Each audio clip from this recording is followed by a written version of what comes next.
Bonjour, bienvenue chez DigiSchool. Je suis Floriane Charton, votre professeure de sciences économiques et sociales, et aujourd'hui nous allons parler de la sélection adverse.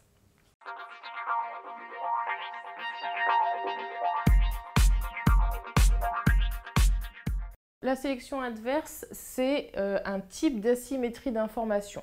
Pour rappel, une asymétrie d'information, c'est une situation dans laquelle on a certains de nos participants, certains de nos agents économiques qui ne disposent pas de la même quantité ou de la même qualité d'informations que les autres agents économiques ou qu'un autre agent économique. Donc on a vu qu'il existait deux types d'asymétrie d'information, la sélection adverse qu'on va voir maintenant et l'aléa moral qu'on verra ultérieurement. Le problème que pose l'asymétrie d'information, c'est que ça remet en cause une des 5 conditions de la CPP. Je vous rappelle que la CPP, c'est la concurrence pure et parfaite. C'est les 5 conditions qui ont été mises en place par les libéraux pour que notre marché puisse s'équilibrer spontanément et que l'offre et la demande puissent former un prix et une quantité d'équilibre. Donc aujourd'hui, on va voir plus particulièrement la sélection adverse, donc qui est une des deux asymétries d'information. Sélection adverse, c'est ce qu'on trouve le plus communément. Vous avez également l'expression ou le mot anti-sélection qui est strictement identique. Vous pouvez trouver la plupart du temps dans vos manuels le terme de sélection adverse et dans certains textes anti-sélection. C'est vraiment équivalent. Cette asymétrie d'information, elle porte sur la caractéristique d'un produit. C'est-à-dire que lors de l'échange, l'offreur et le demandeur, le consommateur et le producteur ne disposent pas de la même quantité d'informations. On prend comme exemple le plus récent ou le plus significatif l'épisode des lasagnes de Findus où il y avait du cheval qui était contenu dans la viande utilisée à la place du bœuf. A priori, ceux qui produisaient étaient informés de cette caractéristique. On va dire que c'était des lasagnes cheval-bœuf et non pas juste bœuf. Par contre, les consommateurs comme vous et moi, on n'était évidemment pas au courant. Et donc là, on va parler de sélection adverse. Mais vous avez un exemple qui est aussi très connu, d'ailleurs qui est le plus connu au sein des économistes. C'est l'exemple qui a été mis en valeur par George Akerlof, que vous avez ici. George Akerlof, c'est un économiste américain, donc qui est toujours en vie aujourd'hui, et donc qui nous a mis en valeur qu'il existait un marché des lemons.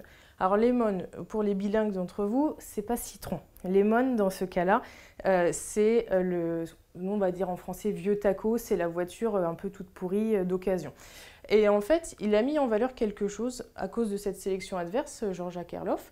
Il nous a dit qu'il existait un marché des voitures d'occasion et qu'il y avait une sélection adverse, donc un décalage de connaissances entre celui qui vend sa voiture et celui qui l'achète. Finalement, celui qui la vend, il sait exactement quelles sont les caractéristiques de sa voiture. Il sait si le moteur il va bientôt tomber, il sait si le pot d'échappement va tenir le coup, si les sièges ils sont bien accrochés ou s'ils vont s'envoler dès qu'on va freiner. Voilà, le vendeur il a toutes ces informations.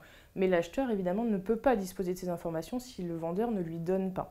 Et donc, comme mon acheteur est méfiant, il va avoir tendance à vouloir baisser, à vouloir négocier le prix des voitures, puisqu'il a un doute par rapport à ce qu'on lui propose, par rapport aux caractéristiques du produit.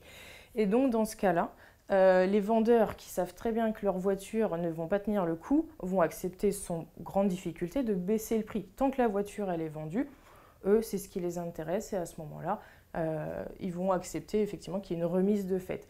Par contre, celui qui vend sa voiture, qui sait qu'elle est en parfait état, que le moteur fonctionne, qu'il y a plein d'options, qu'elle va tenir encore pendant 20 ans, la voiture, vont refuser de négocier le prix. C'est absolument pas dans leur intérêt économique de négocier le prix d'une voiture qui est en très bon état. Et donc, du coup, suite à ce double phénomène, on va dire, George Akerlof a mis en valeur que sur mon marché des lemons, donc sur le marché des voitures d'occasion, on ne trouvait plus finalement que des vieux tacos, des vieilles voitures pourries, parce que ceux qui ont des voitures en bon état vont sortir du marché et vont refuser en fait de se mettre au prix d'équilibre qui a été évoqué un petit peu plus tôt. J'espère que cette vidéo vous aura été utile. N'hésitez pas à consulter d'autres vidéos sur les défaillances du marché. À bientôt sur DigiSchool.